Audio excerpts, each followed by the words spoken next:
Azizlar, rinosiplastikadan keyingi 7 oylik natijamiz. Bemorimiz bizga murojaat qilgan paytida burni qiyshiqligiga, garbinkaga va nafas olishda muammoga gapirgan paytida shu nafas olish muammolari hisobiga ya'ni aksent buzilishiga shikoyat qilgan edi. Natijani ko'rishingiz mumkin, 7 oydan keyingi natijamiz juda ham ideal.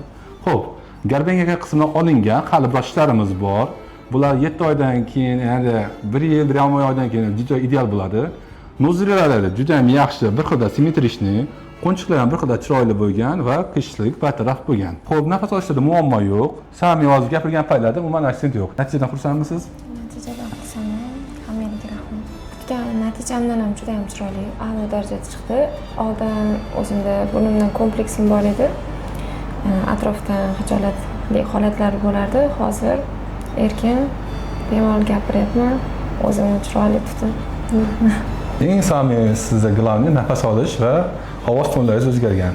Bizani kuzatishda davom etinglar. Bundan ham zo'r, yaxshi natijalarni qo'yib boramiz, lekin hamma bemorimiz bizdan davuni, ya'ni rozi, natijalarimiz a'lo. Hammaga rahmat.